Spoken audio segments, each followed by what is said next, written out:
Hi, this PowerPoint presentation is about my service learning project, which I did at the Water Stream Ministry. And this project consisted of tutoring homeless individuals for their GED test, assisting them with skills needed for job search.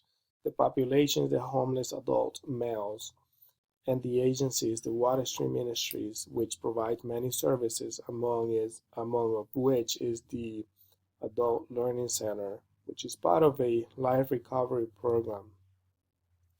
And the needs of the population are the following: assistance in various topics in preparation for their GED test, computer training, job training, rehabilitation, and emotional support. And the GED test is basically an equivalent to a high school diploma, and that stands for General Education Development. And this here just provides a little bit of information about the agency and the great things they do and exemplifies the needs of the population. So let's take a quick look at it. This is Kevin. Most nights he can be found curled up on a park bench trying to keep warm. But tonight Kevin decided to come to Water Street, where he found a warm bed, a hot meal, and heard for the first time that God loves him. The next morning Kevin woke up refreshed. He made the decision to take his first steps toward becoming the best he can be. He met with a case manager about his options and decided to commit to the shelter track at Water Street for 30 days and work toward moving off the streets. During their chat, the case manager realized that Kevin struggles with depression and is possibly bipolar. He also learned that Kevin has a fourth grade reading level and was recently diagnosed with diabetes. Unfortunately, he has no tools to manage his condition. He decided to make managing his mental health his first priority. A life coach is also assigned to Kevin's support team in order to help him move toward his new goals.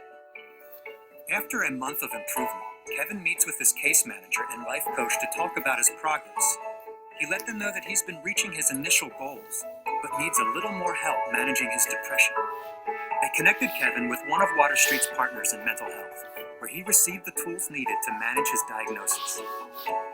Kevin also realized that he needed to focus on financial management before beginning his sustainable housing plan. He decided to commit to the residential track and start his journey toward wholeness. Kevin came to Water Street because he needed to get off the streets. But now, 6 months later, he moved into his own apartment where he takes the bus every morning to his new job.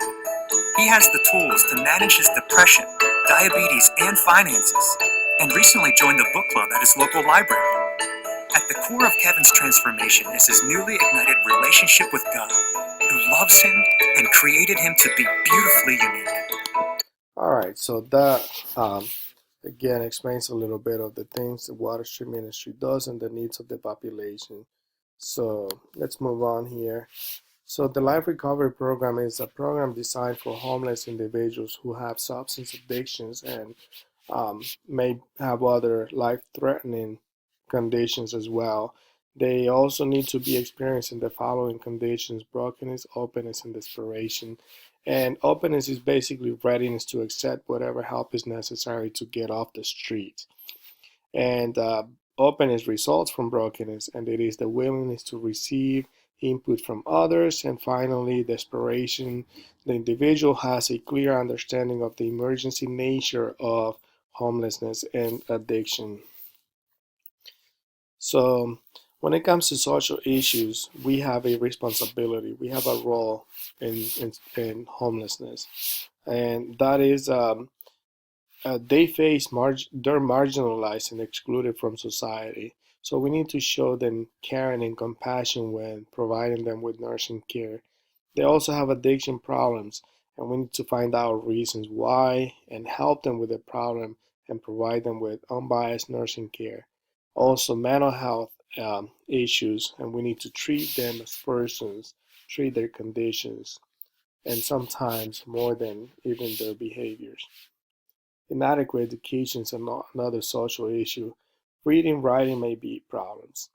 So they may not understand medical terminology or even reading a document. So we need to teach them appropriately. So when it comes to political issues, they face injustice and inequality, discrimination, even in healthcare settings. So they have a need for better healthcare access. And healthcare access is just not a right given to them by the government. It is also the way they are being treated in healthcare places. And they also obviously they have a lack for inadequate housing. And here I found this image I thought was interesting, saying that 3.5 million homeless and 18.5 million vacant homes in the United States. Obviously, something is wrong. So we need to advocate for these people, and we need to get involved in maybe lawmaking by writing to legislature. We need to become activists, and we can do this by joining organizations such as the Lancaster County Coalition to end homelessness. And their goal is to really eradicate homelessness in the county, and they have already accomplished um, homelessness eradication of veterans. So when it comes to economic issues, there is unemployment, lack of housing, poor access to healthcare, and poor access to food. And these are very self-explanatory. But the poor access to healthcare settings, this is because of lack of transportation. They may not have telephones and may not have computer access, so continuity of care is really disturbed. And cultural issues. The homeless population is in itself a culture. They have their own healthcare practice, or practices rather, and such as medication storage, ways to get to a pharmacy, how they deal with their conditions and things like that. They have lack of support systems, and they may have different mental health problems, lack of trust in healthcare providers, perhaps because of the way they have been treated before, their experiences of discrimination and prejudice against, and members of the different ethnicities as well. Um, we need to provide them with culture sensitive nursing care and treat the homeless people with dignity, regardless of their cultural background. And description of the project. How did I make it happen? I learned about the program through a um, coworker who volunteers at Water Street Ministries, and I contacted the agency after meeting the required qualifications. I created my objectives that were required for the BSM program.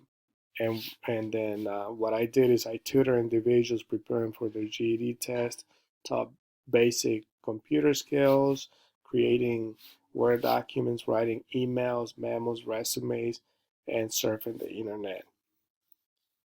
So for future revisions or considerations, well, I have a better understanding of the needs of this population thanks to research and plenty of assignments I have done on this topic. So I am more competent to work with these people. And I do plan to return to Water Street Ministries to assist this population at some point. And another consideration I have is to have more individuals, professionals, and/or students involved in helping this population because they really need help. And also, I learned that healthcare professionals become more competent in serving the homeless population after being exposed to them through a service learning project.